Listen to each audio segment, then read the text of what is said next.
ברוכים הבאים לפודקאסט שלי. אני דוקטור מילנה בנימין, פסיכיאטרית מומחית ופסיכותרפיסטית. בפודקאסט הזה אנחנו מדברות על נפש, גוף, ריפוי ותהליכים הפנימיים שעוברים אחרי חוויות חיים מטלטלות. היום אני מארחת אישה אמיצה במיוחד, שבחרה לחשוף את המסע האישי שלה בהתמודדות עם הפרעה פוסט-טראומטית מורכבת. נדבר על מה קורה לנפש כשעוברים טראומה, איך נראה תהליך החלמה מבפנים, ואיך מתוך כאב גדול יכולה לצמוח צמיחה אמיתית. אביגיל יקרה.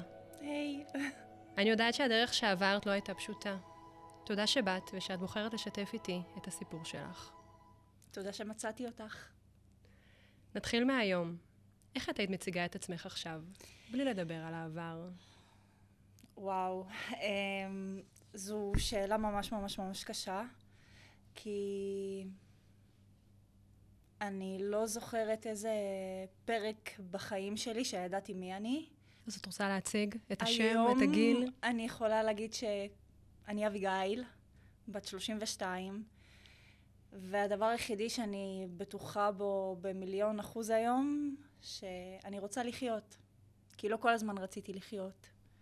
תמיד חיכיתי כאילו לרגע שיקרה איזה משהו, ואני אסיים את החיים שלי, שאני ארים ידיים, והיום אני לא כזאת, היום אני בוחרת בחיים, בוחרת להתקדם, בוחרת להסתכל על הטוב, בוחרת להחלים, בוחרת לא ללכת למקומות שהם נוחים לי, לצאת מאזור הנוחות שלי, זה דבר הכי קשה לעשות. וזו אני היום, ואני חושבת שאני עד עכשיו מגלה כל יום עוד משהו חדש בתוך אביגיל.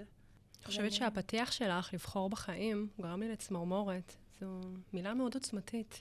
כן, אני חושבת שגם אמא שלי ידעה את זה, זיכרונה לברכה, וגם אני, וגם אמרתי לה את זה בקולי קולות. ביום שאת לא תהיי פה, אני גם לא אהיה פה, וזה לא כאילו אמרתי את זה סתם. אני נשארתי בחיים בגללה, כי כאילו הרגשתי כל הזמן לא טוב עם עצמי, שאני אסיים את החיים שלי והיא כאילו תתאבל עליי, כאילו הרגשתי לא בנוח עם זה. לא רציתי שהיא תסבול, גם בגלל הדבר הזה. ואני פה. לא מתתי. ואת פה מתוך בחירה. מתוך בחירה. אז בואי תשתפי. מה קורה איתך היום בחיים? אני חושבת שהיום זה הפרק הכי קשה בחיים שלי, כי זה כרוך בהמון המון המון סבל, יומיומי, אבל מצד שני, יש בזה גם כאילו צד מאוד מאוד עוצמתי, שמאוד קשה לי להסביר אותו. כי אני פתאום רואה דברים שפעם הייתי עיוורת אליהם, נזכרת בדברים, כל מה שהדחקתי, ממש הכל, כל מה שהדחקתי, פתאום אני רואה את זה מול העיניים שלי, כאילו, אני אומרת לעצמי, what the fuck, איך לא ראית את זה? איך לא זכרת את זה? איך התעלמת מזה? איך אפשרת את זה? איך עשית את זה? אז היום אני רואה את המציאות, את האמת מולי, גם שהיא כואבת, גם שהיא גורמת לי לרצות לצאת ליטרלי מהגוף של עצמי, גם שהיא גורמת לי ממש הפרעה בחיי יום-יום שלי, בזוגיות שלי, בעבודה, בהכל. זה מעכב לי את כל החיים. האיכות חיים שלי, מאז שכאילו כביכול התעוררתי והתחלתי לראות את המציאות, אז האיכות חיים שלי ירדה. אז כן, יש המון המון סבל, אבל בנוסף לזה יש גם המון תקווה. אז אביגיל, מה גרם לך דווקא היום להביא את הסיפור שלך? להשמיע אותו בקול רם? קודם כל, רציתי מלא זמן, כבר מלא זמן, סליחה על המילה, להקיא את כל מה שעבר עליי. אני חושבת זה גם קודם כל מגיע ממקום האנוכי שלי, של פשוט להוציא את זה החוצה, כי ניסיתי לדבר ולהגיד את זה כל כך הרבה פעמים לאנשים שהם הכי קרובים אליי, למשפחה שלי, וקיבלתי התעלמות מוחלטת. כאילו, תשכחי מהסיפור, זה קרה, תתעלמי. תמשיכי הלאה. וזה באמת מה שעשיתי. ובא לי כאילו שישמעו אותי, בא לי שכאילו להוציא את זה החוצה. זה א'. דבר שני, אני לא חושבת ששום בן אדם מגיע לו שיחווה את הדברים האלה לבד, ושיחשוב שזה בסדר שהוא חווה את זה לבד. אני לא חשבתי שמישהו חווה את הדברים שלי. כאילו, חשבתי שכאילו, זו אני, וזו המציאות שלי, וזה כאילו בסדר. כאילו, חשבתי שזה נורמלי. כאילו, לא הבנתי שכאילו קיים זה. שאפשר לחיות אחרת. כן, חשבתי שזה בסדר.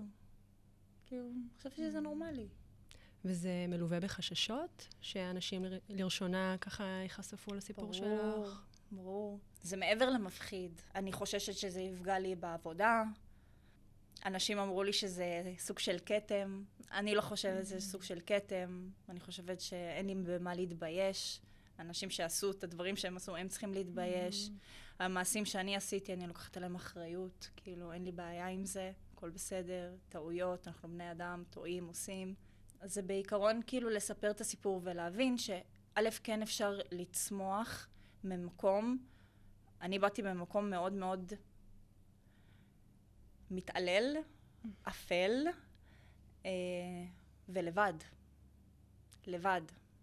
ממש לבד. לפני שככה נצלול יותר פנימה, מה חשוב לך שידעו עלייך לפני שתספרי את הסיפור שלך? שאני חושבת שהיום, שדבר שאני הכי גאה בו, שאני לא מפחדת מכלום. מה זה אומר? פעם פחדתי שאנשים ישפטו אותי, לא יאהבו אותי. ניסיתי כל הזמן להשתייך לאיזה מסגרת מסוימת, כי גדלתי בבית שהוא בכלל מוסלמי, גדלתי בבית ספר נוצרי, ובכלל התחברתי ליהדות. כאילו חברות שלי היו יהודיות. אז תמיד כאילו רציתי לרצות פה, לא רציתי לרצות שם, תמיד רציתי כאילו שיקבלו אותי, להיות במסגרת מסוימת.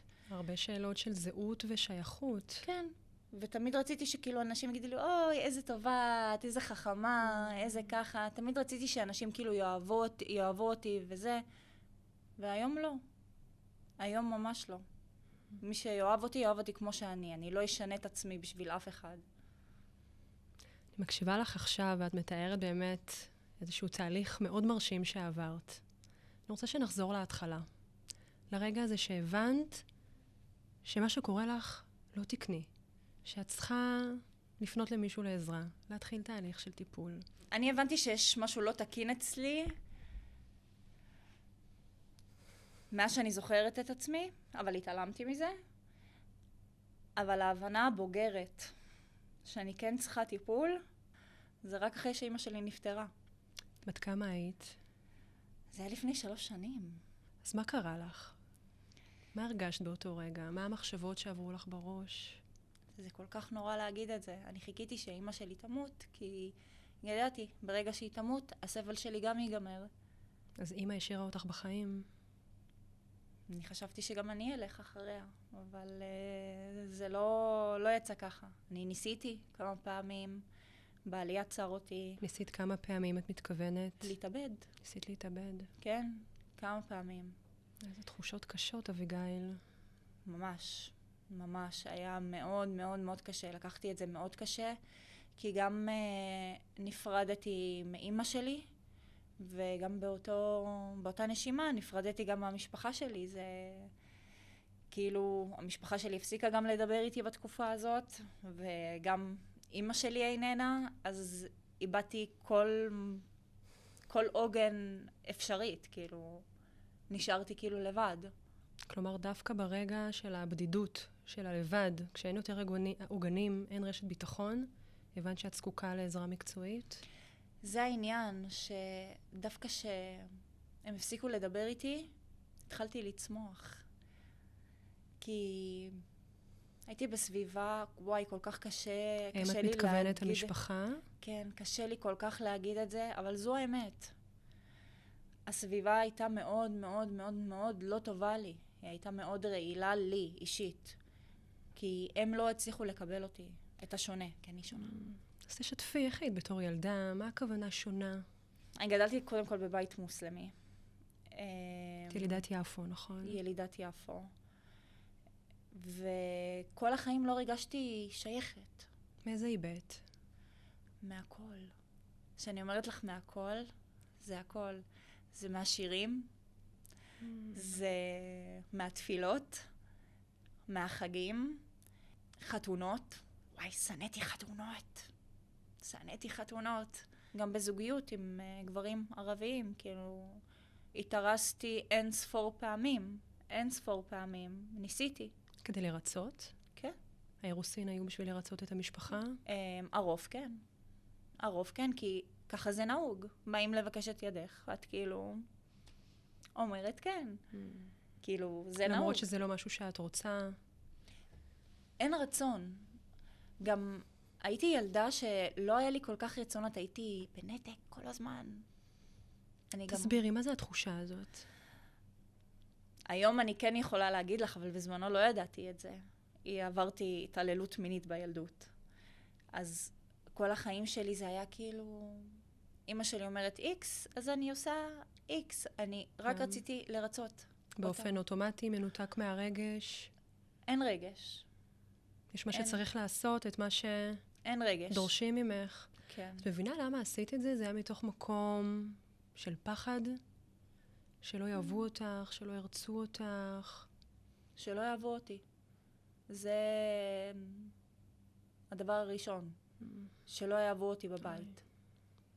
נורא קשה, אביגיל. כן. מאוד קשה לדבר על זה. מאוד. עד היום אני מנסה, את יודעת, לשחזר פאזלים קצת פה ושם. אני רואה שאת ככה מדברת על זה עכשיו, והגוף קצת התכווץ. כן, כמה הגוף זוכר. טראומות, את התחושות האלה, כמה הוא אוגר בתוכו. הגוף שלי דפנטלי זוכר. הגוף אצלי המון מדבר. הוא סובל המון. אז בואי נחזור לאותו רגע שאמרת, שאז הבנת שאת צריכה לחזור לטיפול. אני חושבת שהגעתי למצב קיצון, וואי, אני אספר לך. כמה שאת מרגישה בנוח, אביגיל. כן, לא, תקשיב, אני צוחקת על הסיפור. גם בעלי צוחק עליו. היה איזה יום שישבנו עם בן דודה שלי ובעלי, אצלנו בבית, שתינו. ובן דודה שלי בדיוק יצא הביתה, ואני החלטתי באותו רגע, היה לילה, שאני עכשיו הולכת לבית גברות. עכשיו, בלילה. ותרמלת, לא יכולה קודם כל ללכת לבית גברות שיכורה. אי אפשר. לא עכשיו. זה משהו שנהגת לעשות, או זה רעיון? לא, אני החלטתי באותו רגע ללבוש את הבגדים של אמא שלי, שהיא נפטרה בהם, וללכת לשכב על הקבר שלה, כזה לידה. החלטתי ללכת לישון שם. החלטתי, ככה.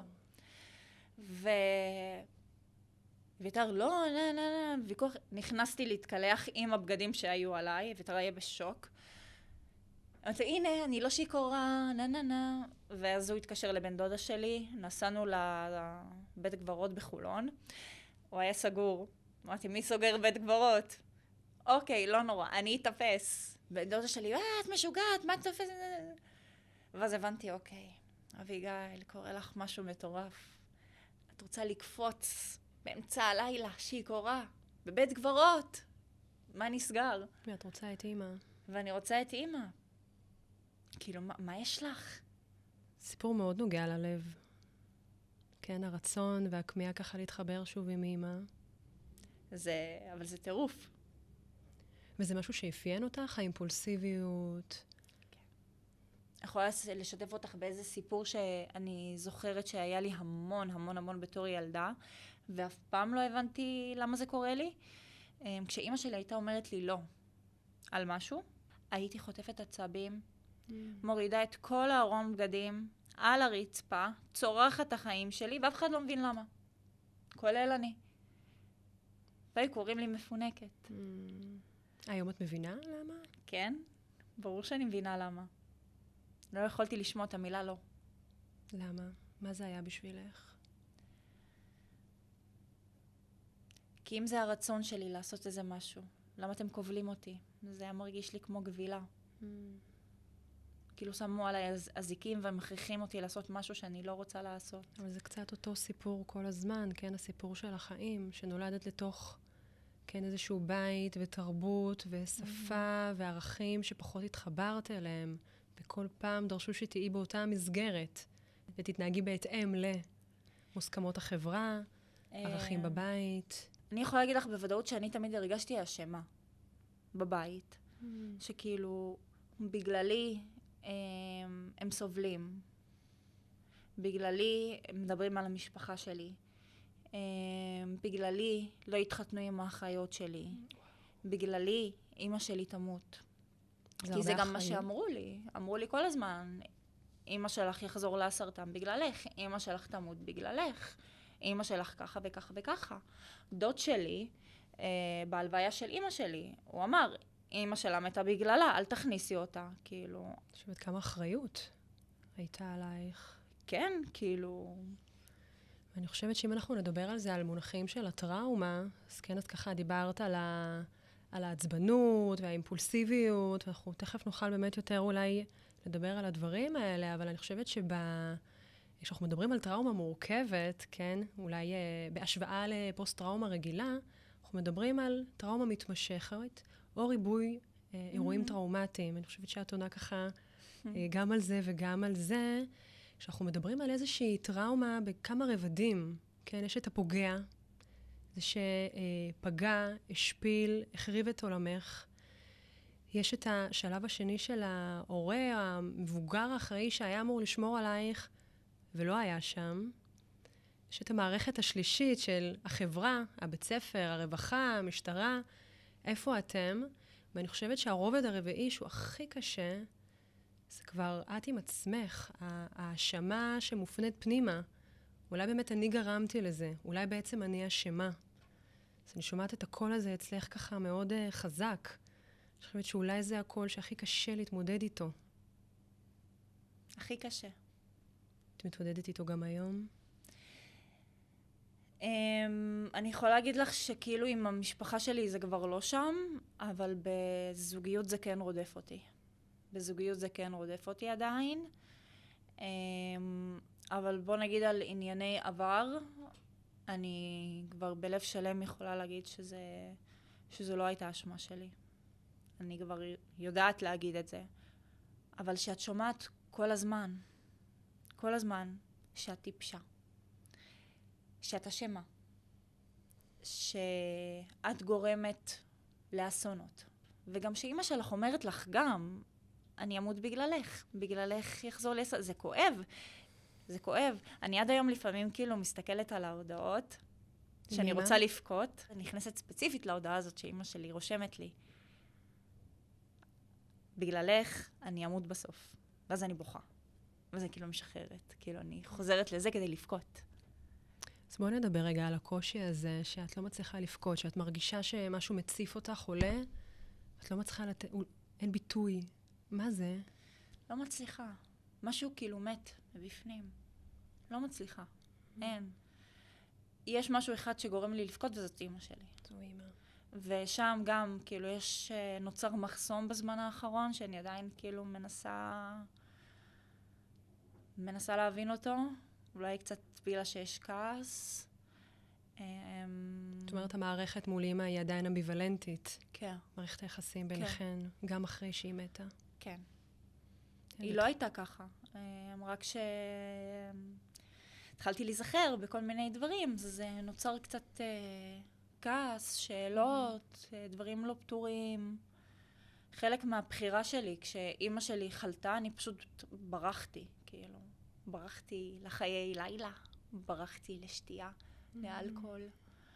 חלק מהבריחה הזו לחיי לילה ואלכוהול, היו גם בדרך עקיפה ניסיון לפגוע בעצמך? אני חושבת שזה היה יותר הישרדותי. כי אלה היו תחושות שלא יכולות לשאת בהתמודדות שלך מול אמא? זה לא היה רק מול אמא, זה היה מול כל העולם. תחשבי שגדלתי, כאילו, הבית עצמו היה בית קשה. היה בית קשה, מאוד קשה. אז שאמא שלי חלתה, אני החלטתי כאילו לשנות את החיים שלי, ועכשיו כאילו רק לרצות אותה, לחיות למענה. אז התחתנתי.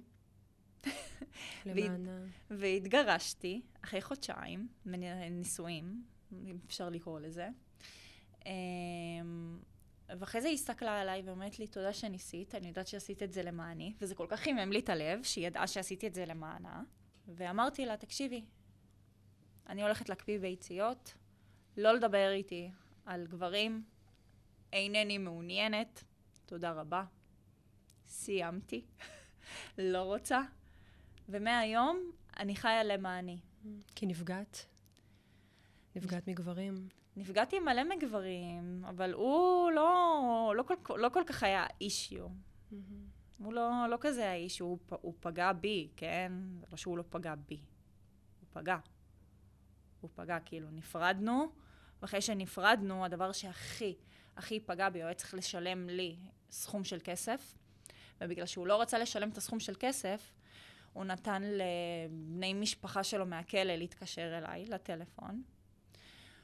הוא שלח תמונות וסרטונים שאני שלחתי לו. אישיים שלי, שהוא ביקש שאני אשלח לו. שלח לאחותו וזה, ואחותו עורכת דין, והתחיל להגיד לי, אם זה, אני אפרסם, וככה, כאילו, מה? והם פשוט זרקו את הבגדים שלי ברחוב. כאילו הושפלתי, ההשפלה הזאת, ובנוסף לזה גם זרק רימון מתחת לבית. ושתביני, הוא מורה לחינוך במדינת ישראל. כן, עצבים בגוף. וגאל, עברת הרבה דברים מאוד קשים. גם ככה שיתפת אותי בחלק מהם. מרגישה אותם גם עכשיו. עכשיו קיבלתי עצבים. ואני אגיד שגם אני, לאורך ככה כל השיחה, מרגישה כל מיני תחושות כאלה בגוף. ואני תוהת כמה את נותנת לעצמך להרגיש. ככה נגעת קצת בניתוקים שאת חובה. יש כל מיני סוגים של ניתוקים. יש ניתוקים שאת פשוט לא נוכחת בסיטואציה, ויש ניתוקים שאת פועלת ועושה דברים, ואת לא יודעת למה את עושה אותם. כמו מה למשל? וזה הכי מפחיד. תוכל לתת דוגמה? אני אתן לך דוגמה. היה איזה קטע כזה, שהתחלתי כאילו לדבר עם מישהו, ולא רציתי אותו. ואז הבן אדם אומר לי כאילו, בואי נצא. לא יודעת למה. לא רציתי לצאת איתו. לא רציתי. אין בי שום דבר שרצה לצאת איתו. אין לי מושג איך מצאתי את עצמי איתו. את זוכרת? או שזה פשוט, יש איזה שהם קיטועי זיכרון? אין זיכרון, את יודעת, שכאילו תמונה ברורה לגמרי. יש כל מיני. ובדרך כלל זה גם, אני לא זוכרת פנים. אין תמונות של פנים אצלי. זה כאילו את זוכרת סיטואציה. את לא זוכרת תמונות. יותר את החוויה, את התחושה שלך מבפנים. כן, חוויות. וואו. פחות תמונות, פחות כאילו את האיש. זה כמו איזה הגרוש שלי, ששלח לי הודעה. איך את שוכחת? אנחנו התגרשנו, איך את שוכחת? וזה אני אומרת, זו הברכה הכי גדולה שלי. אני יכולה למחוק תוך שנייה. אז לפחות יוצא מזה משהו טוב. ומצד שני, יש הרבה זיכרונות שגם עולים כתמונות, זכרויות חודרניות. כן. זאת אומרת, יש גם את ההצפה מהצד הזה, ויש גם איזה ניתוק, כן? שיש איזשהו תסמין ליבה בעצם, כן? של התמונה הפוסט-טראומטית. כשהנפש לא יכולה יותר לשאת את הכאב הזה, את התחושות הקשות האלה, זה פשוט מנתקת אותה מהנפש. אצלי זה קורה יותר או בלילות, ואם זה לא קורה בלילות, אז פשוט הגוף מנותק כל היום. מת.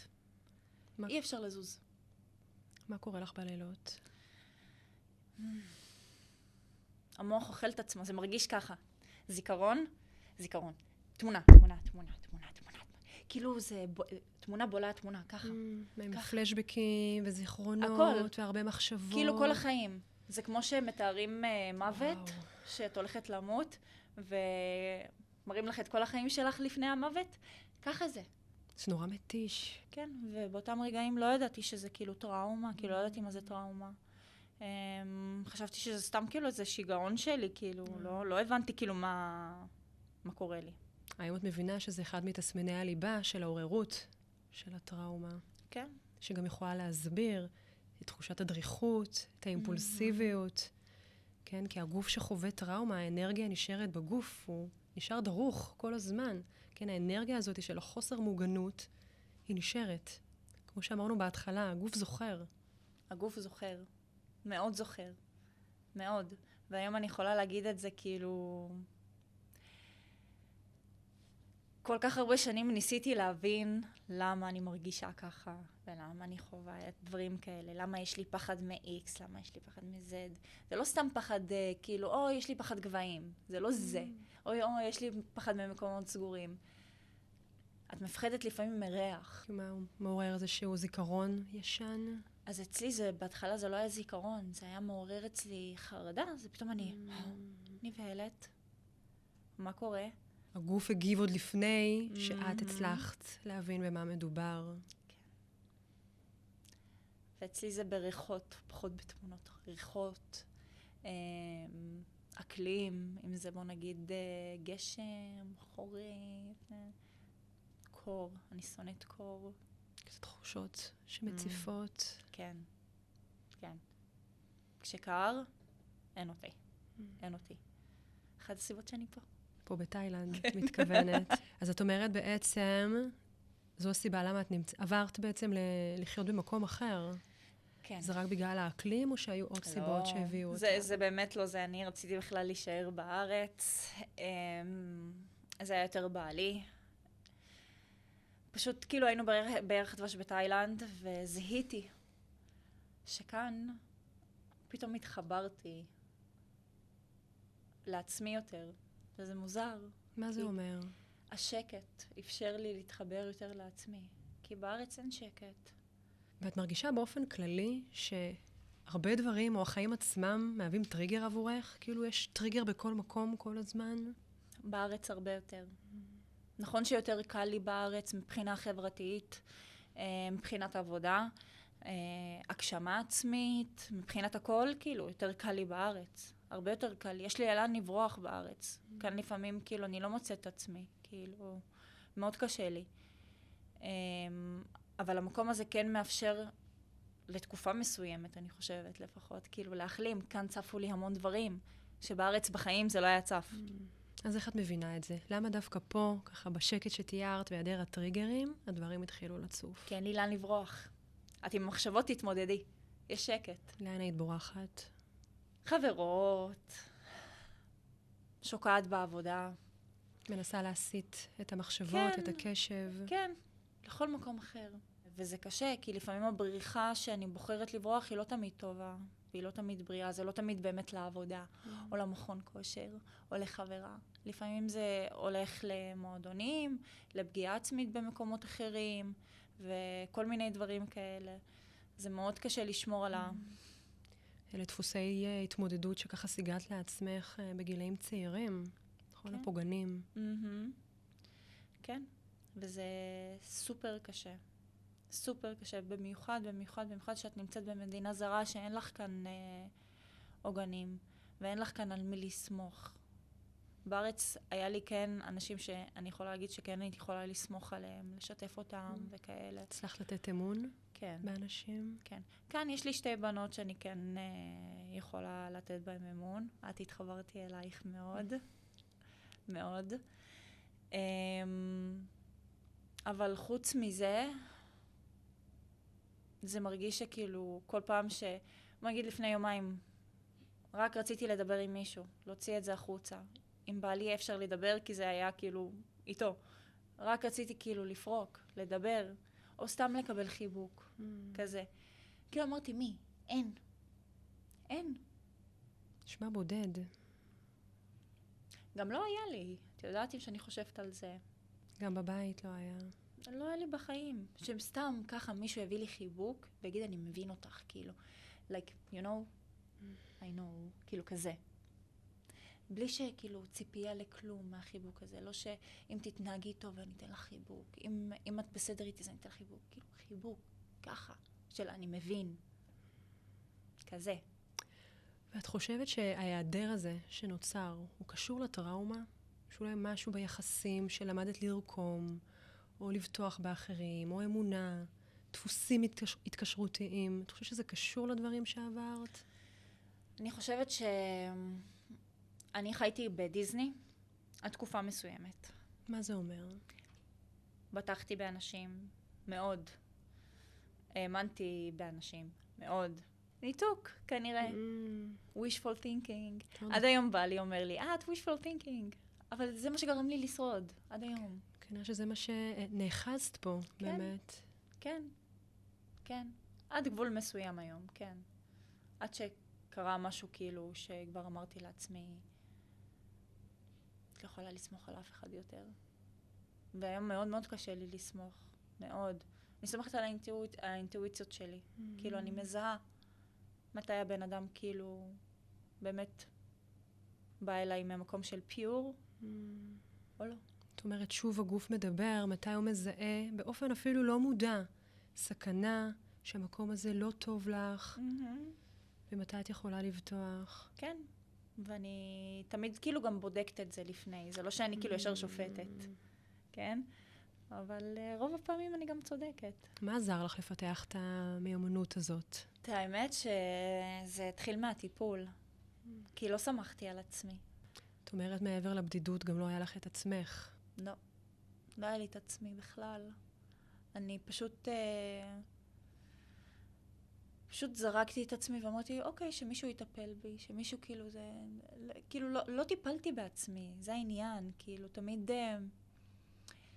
תמיד היה איזה, בוא נגיד, גבר מסוים, שאוקיי, אני אוציא אותך, אני זה, אני ככה, או חברות, כאילו אף פעם לא... והייתה משאלה כזאת שמישהו יבוא ופשוט יוציא אותך מהאזור הזה. היה לי חלום כזה, חלמתי שיבוא האביר על הסוס הלבן, יגאל אותי מייסוריי. פנטזיות, כן, פנטזיות לא קרה. אני חושבת על זה, על ככה שנפגעת מגילאים כל כך צעירים, עוד שאין משאבים פנימיים, אף אחד לא מתווך לך את העולם, את המציאות, עוד לא התפתחו איזה שהם מנגנונים, כן, מנגנוני הגנה, שהם מספיק אדפטיביים, כאלה שאפשר להסתגל לחיים ולצלוח אותם. כן, את היית צריכה לסגל לעצמך מנגנונים הישרדותיים. אני לא חושבת שאפילו שפיתחתי אותם בהתחלה. בהתחלה לא פיתחתי אותם. אני חושבת שפיתחתי אותם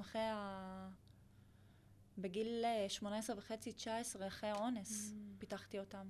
לא היה לי מנגנוני הגנה בהתחלה, הייתי מאוד... לא היה לי שום מנגנוני הגנה. אבל כן אמרת שהיה קצת ניתוק הוא גם מנגנון הגנה מאוד כן, מאוד יש מצב. מוקדם. כן, חייתי בסוג של אוויר? לא יודעת איך לקרוא לזה. הייתי סוג של אוויר. הייתי נוכחת ולא נוכחת. איך את מרגישה עם זה עכשיו שאת אומרת שהייתי אוויר, נוכחתי, לא נוכחתי? כאילו מצד אחד ממש ממש כואב לי עד היום על העניין הזה שבזבזתי המון שנים מהחיים שלי על כלום. כאילו, נכון שהייתה תקופה שאני יכולה להגיד שנהניתי. הייתה תקופה. יש זיכרונות גם טובים מהילדות. לא ילדות. ילדות לא היה כלום. אני מדברת איתך על כל החיים. עד עכשיו בעצם. את אומרת, זה מסע מאוד מאוד ארוך. כן. שהתמודדת בו עם הרבה דברים שקרו. כל הזמן קרה משהו. כל הזמן היה משהו. ותוכל להבין למה כל הזמן קרה משהו? למה נפגעת ושוב נפגעת ושוב נפגעת? כי לא טופלתי. ושחזרתי. אמא שלי אמרה לי איזה משהו. את לא אוהבת שטובים אלייך. את מחפשת גבר שהוא רע. את לא נמשכת לטוב. והיא צדקה. וזה מה שהיה. למה? וזה לא רק גבר. גם לחברות, לסביבה. זה מה שהיה. הכנסתי את עצמי כל הזמן. סביבה לא טובה. סביבה לא טובה. אחרי סביבה לא טובה. כי לא האמנת שמגיע לך טוב? שמגיע לך אהבה? אני חושבת שהרגשתי אני במקום הטוקסיק. הרגשתי בנוח שם. במקום הבריא לא... אני יכולה להגיד לך אפילו שגברים בריאים היו עושים לי גועל. גורמים לי להקיא. היו גורמים לי להקיא. למה? הם שיקפו את מה שאין בך? מה עורר את הגועל? לא יודעת. אני עד היום לא יודעת. כאילו... בחילה. בחילה. פשוט בחילה. כלומר, היית בקשר עם אדם שפגע בך, נפרדת וחזרת לאותם דפוסים פוגעניים שוב ושוב, למרות ההבנה שזה לא טוב, שאת נפגעת. זה לא... זה כן, אבל לא הייתה הבנה. זה העניין. הייתה המון בורות. אוקיי. עיוורון. האם את מבינה שזה היה איזה שהם חלקים לא מודעים שלך, שנמשכו כן, למקומות האלה? כן. איזשהו שחזור טראומטי שוב ושוב. בורות.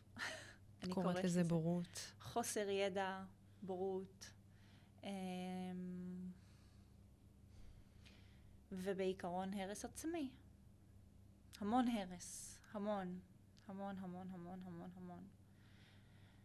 ובנוסף להרס הזה יש את הצד השני, שרוצה לצמוח ולגדול, וזה שני דברים כאילו כל כך שונים, שאני אומרת לעצמי כאילו איך, אם יש בי את הצד הכל כך טוב, שרק רוצה לעזור, רוצה לתת, רוצה להתפתח.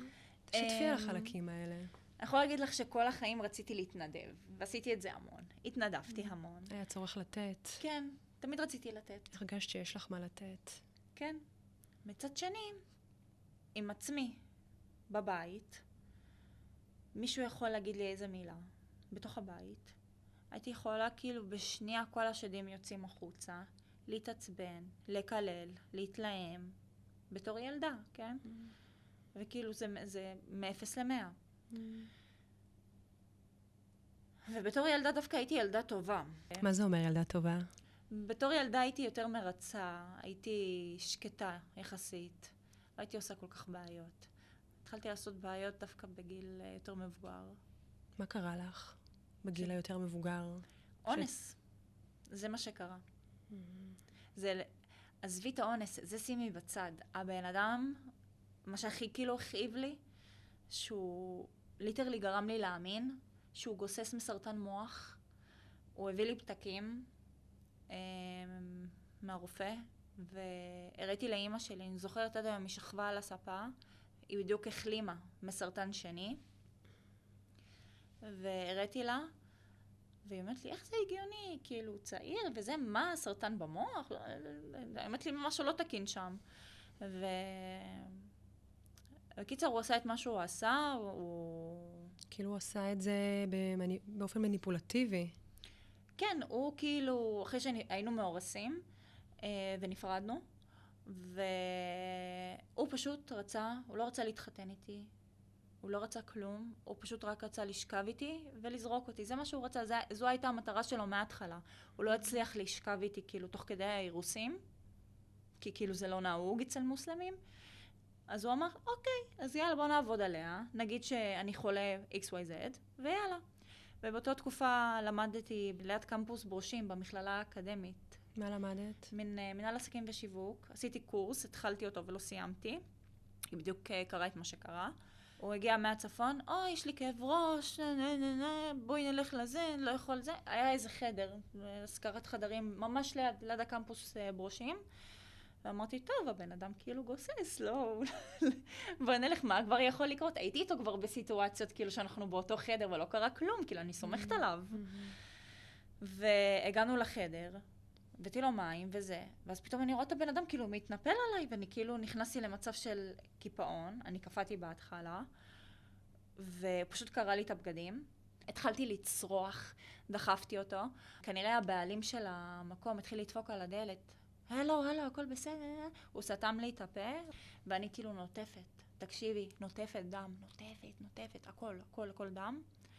ואז הוא לקח אותי, התחלתי לפקוד, וזה אומר לי, תדאגי, אני אתחתן איתך, כי אצל מוסלמים זה כאילו, אני כאילו בראש שלי עכשיו יוציא אותי לאור, כאילו אני אמות. כאילו מה זה, אני אמרתי, טוב, אני אחזור לאמא שלי, אגיד לה כאילו ככה, מוות. זאת אומרת, אפילו יותר פחדת מזה מאשר מהאקט האלים והחוויה הנוראית שעברת. אמרתי, איך אני אגיד להם, כאילו, מה יקרה עכשיו? כאילו, מזה דאגתי. לא יודעת איך, הוא אמר לי, אני אתחתן איתך וזה, איכשהו נרגעתי, הוא אמר לי, אני אתחתן איתך, ולקח אותי לקניון בהרצליה, קנה לי סמלה, יש לי תמונה עם הסמלה, צילם אותי גם, לא יודעת למה, וחזרנו הביתה. אני חזרתי הביתה. הוא חזר הביתה. כלום לא קרה. נשכח הנושא. מה הרגשת? את זוכרת אותך כשאת חוזרת הביתה? מה קורה איתך? זה אני לא זוכרת. אני כן זוכרת שהלכתי... הדימום לא הפסיק. אז קבעתי תור. פעם ראשונה אני קובעת תור לרופא נשים. ואני זוכרת את הדרך לשם. זוכרת את הבעלה שהייתה לי בגוף. אני זוכרת את הבדיקה שהוא בדק אותי, ואני זוכרת אותו, שהוא כאילו, את הטון שלו, שהוא אומר לי, את עברת אונס? הרופא שאל אותי, וזו פעם ראשונה שאני שומעת את המילה הזאת. כאילו, במוח שלי לא עברתי אונס. וואו. אז הוא אומר לי, את עברת אונס? אני אמרתי לו ככה, הסתכלתי עליו ככה, לא הגבתי. הוא אומר לי, זה מישהו מהמשפחה? ואני כזה. ככה, ואומר לי, טוב, אני מבין, אני נותן לך הפניה לבית חולים, בדיקות, אדס, בלה בלה בלה, כל מיני דברים כאלה. לא עשיתי שום בדיקה, אפילו לא הלכתי. כלומר, עד שהוא השמיע בפנייך את המילה, את לא הבנת מה... אני המשכתי להתעלם מזה עוד שנה, שנתיים. גם אחר כך, כן, גם אחרי כן. שהוא אמר את זה. כן. התעלמתי. התעלמתי. היה כל כך קשה להתחבר לזה. כן. כן. לא הצלחתי. אני מבינה שבגלל שלא הבנת, אז גם לא פנית לעזרה, לא סיפרת או שניסית? אחרי זה סיפרתי, כי לקח לי זמן לעכל את זה, הסתגרתי בבית, ועד שעיכלתי את זה, ועד שהוא אמר לי שהוא לא הולך להתחתן איתי. כלומר, את אומרת, התגובה שלך לאירוע כל כך נורא, אז זה היה הסתגרות והשתבללות פנימה. כן. בודדת את עצמך מהסביבה. בהתחלה כן, אחרי זה שהוא אמר לי שהוא לא הולך להתחתן איתי, אז רציתי להתנקם בו. כל כך רציתי להתנקם בו. אז מצאתי את עצמי, נפגשתי איתו שוב ושוב ושוב, מנסה להקליט אותו, מנסה לעשות כל מיני דברים, מנסה למשוך אותו בשיחות, מנסה, ניסיתי הכל. למי רצית להוכיח? לסביבה או לעצמך? קודם כל, לעצמי. כשדיברתי איתו על זה, הוא כל הזמן, עד עכשיו, כאילו, בהודעות, אני מצטער, זה מה שהוא גם פנה אליי אחרי 8 שנים, הוא אומר לי, בבקשה תסלחי לי. בגלל מה שעשיתי לך, החיים שלי הרוסים, או karma is a bitch. וחשבת לפנות לעזרה? לספר לאמא, חברה? אני רציתי לספר להם, אבל לקח לי זמן לספר להם. סיפרתי להם רק אחרי שהבנתי שאין לי הוכחה, והוא לא הולך להתחתן איתי, ושאני איבדתי את זה. שאני צריכה עזרה. מה הכוונה איבדת את זה? הרגשתי שאני הולכת להתחרפן.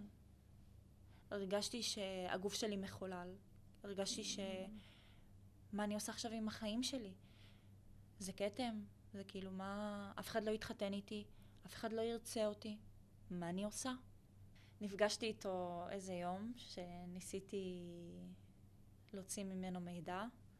אני לא זוכרת כל כך מה קרה ביום הזה, אני כל כך מנסה להיזכר אבל לא מצליחה. אני רק זוכרת שכאילו...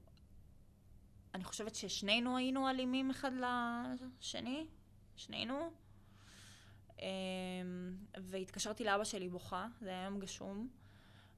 והוא בא לאסוף אותי, והוא ידע שהייתי איתו. ואז סיפרתי להם, אמרתי להם, אמא, אבא, אני רוצה לספר לכם משהו. כמה זמן אחרי האירוע? נראה לי איזה 3-4 חודשים, משהו כזה. לקח לך זמן. כן, משהו כזה.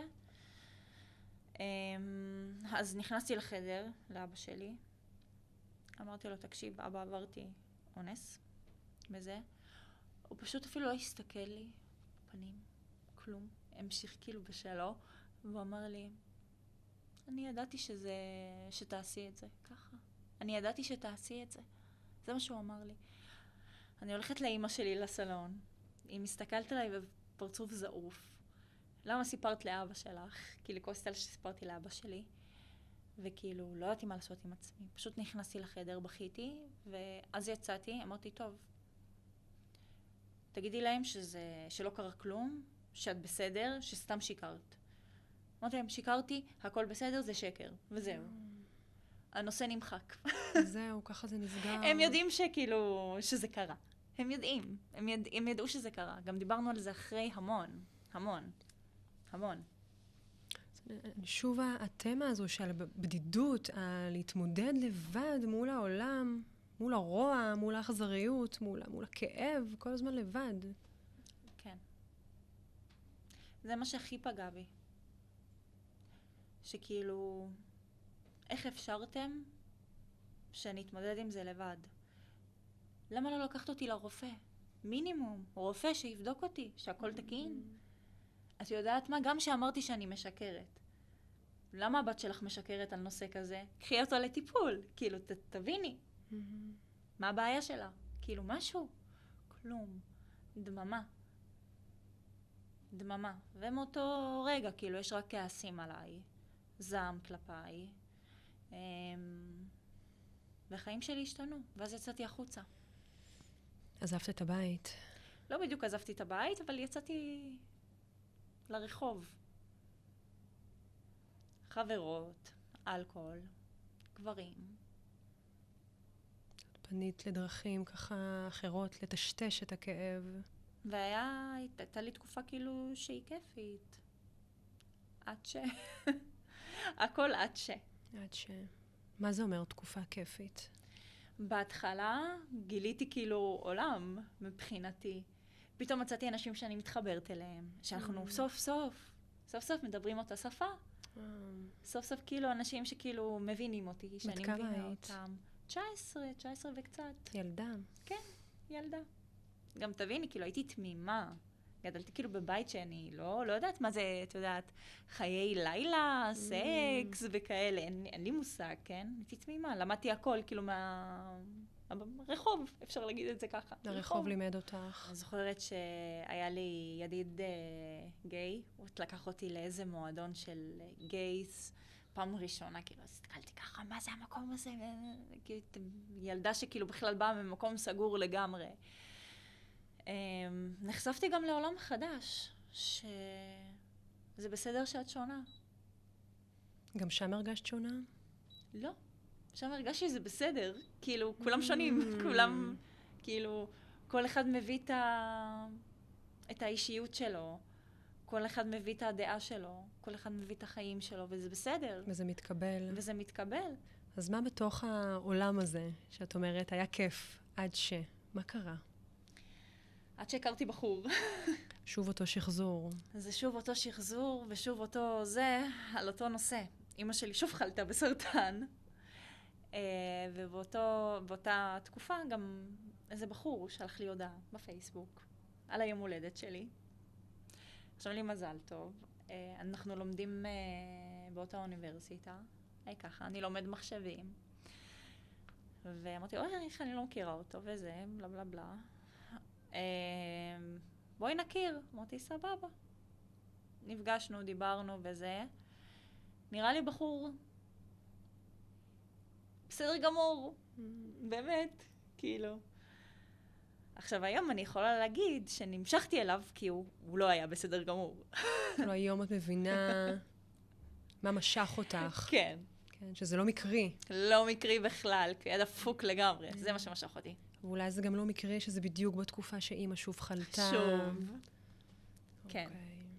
כאילו, היום את יכולה לחבר את הדברים האלה. בדיוק. אז הכרנו, והכל היה טוב.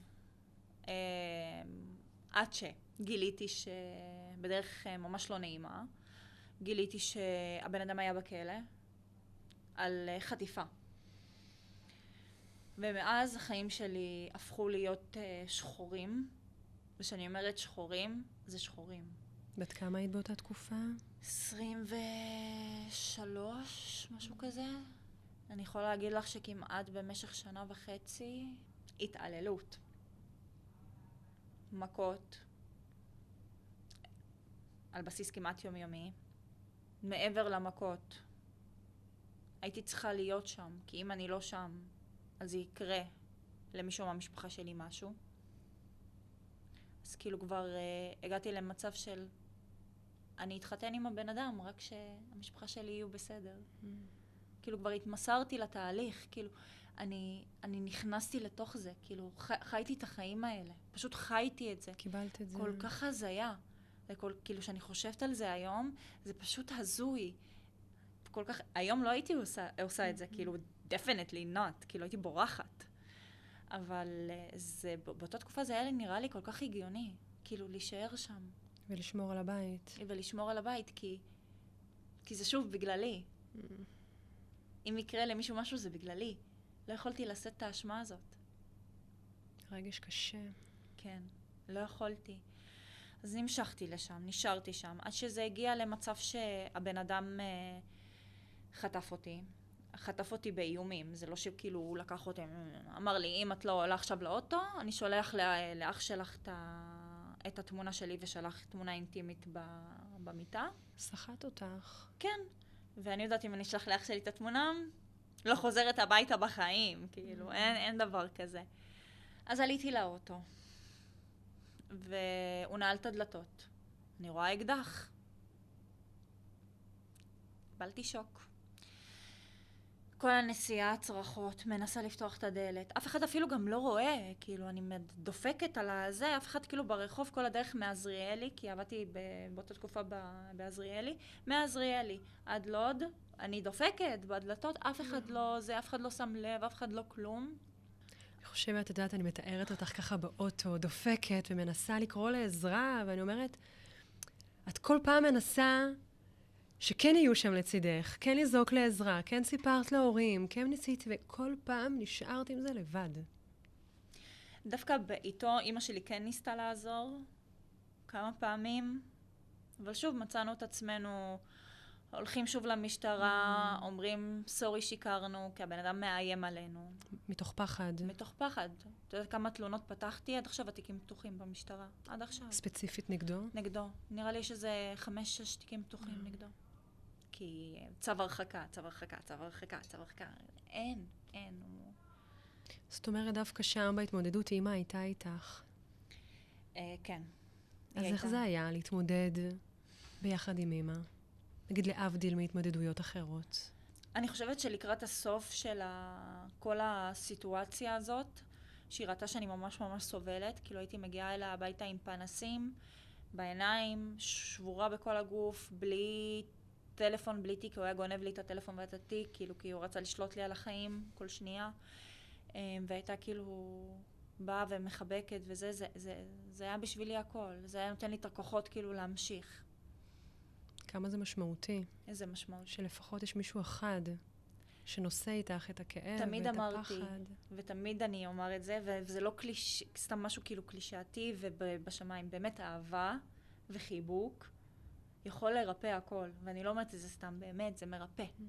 זה באמת מרפא. אני מאמינה בקלישאות, הם לא נוצרו סתם. אני מאמינה בזה, באמת. אהבה מרפא. וזה מה שהיית צריכה לאורך כל הדרך. אהבה. עד היום. אני רק צריכה אהבה.